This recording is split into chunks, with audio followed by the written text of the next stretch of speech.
Well, here I am, hat in hand, and it's my time-worn San Francisco Giants hat, so you know this is sincere to admit that history is hard, and I could do a better job at it. And you might think that's an odd thing to say for someone who works at a history museum, but I'm going to lean on the excuse that mostly I create graphics. So what do I mean? Well, way back in COVID, when we were trying to learn how to make history videos, I said this.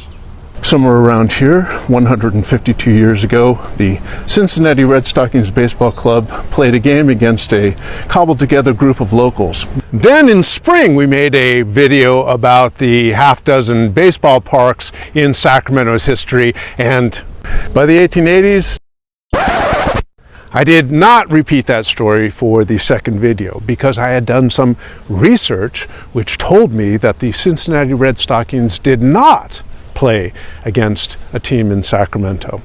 It bothered me more and more that Sacramento area baseball scholars not only said that the Red Stockings played here in Sacramento, they rather insisted on it. So I went to work.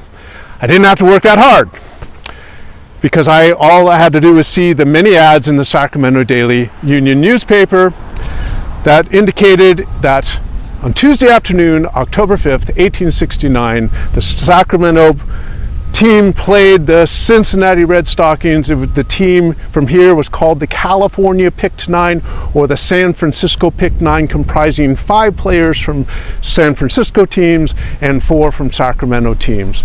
It was a drubbing. The Cincinnati Red Stockings beat the local team 50-6. It was the 50th straight game the Cincinnati Red Stockings had won. Their season was going to come to a close. They would finish 1869 57-0, playing almost entirely teams on the road. In fact, this was the tail end of a 5-month road trip, and they were playing their last game here before they took that new mode of transportation, the just built Transcontinental Railroad, and would head back to the Midwest. That game between the Red Stockings, or the Reds, and the local team took place somewhere behind me. This is one corner of Agricultural Park. This was the first site dedicated to showing the California State Fair, and other things were done. The site was predominantly a horse track. So this is a corner, H and 20th Streets. This is the southwest corner.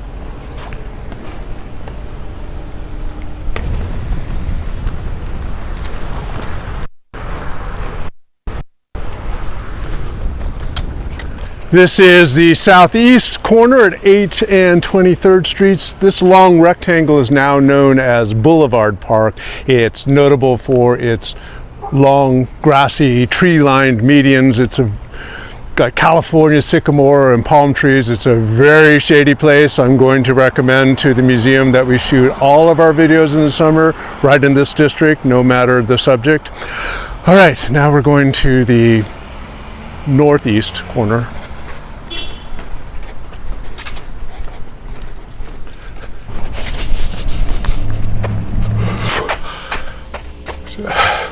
To the northeast corner of B and 23rd Streets.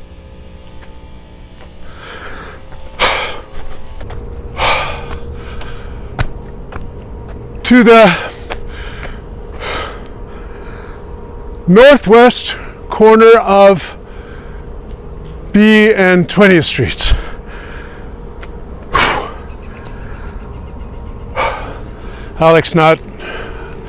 Alex is not making me walk all the way back to the start.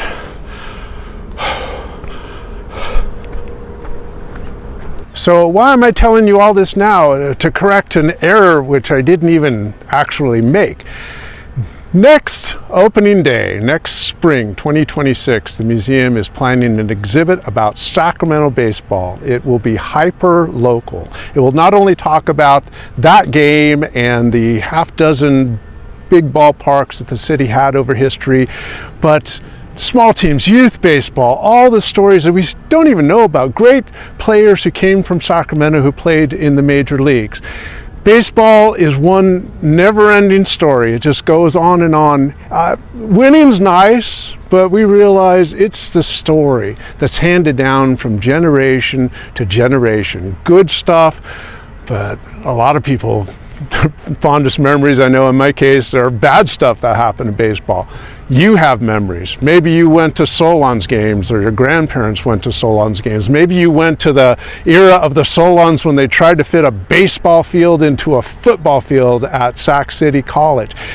You probably went to Rivercats games, maybe even now to the A's games, and you have memories. We'd love to have those memories in this exhibit.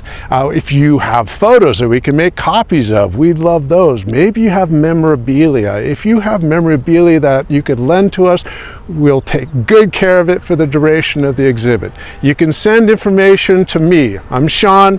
S as in Sam Turner at sachistorymuseum.org. Love to hear from you. Maybe in that exhibit we'll find out more about the 4 Sacramento players who played against the Reds in that game. Maybe we will figure out where in Agricultural Park that field was. By the way, in that video back in COVID, I said that the Cincinnati Red Stockings were the oldest continuing professional ball club in the United States. That's not true. They were the first officially professional baseball club in the United States, starting in 1869. But the experiment on professional baseball didn't last very long. The powers that be in Cincinnati said, "No, it's not going to work." Harry and George Wright, who were players, and Harry was a player manager, they took off for Boston and developed the Boston Braves baseball club. The Boston Braves in 1953 went to Milwaukee. The Milwaukee Braves in 1966 went to Atlanta. So it's actually Atlanta that holds the distinction of being the longest continuing professional baseball club in the United States. The Cincinnati Reds ended in 1870, and then in 1876 the National League was formed, and the new team called the Cincinnati Reds was a charter member, but that is not the same team that left for Boston.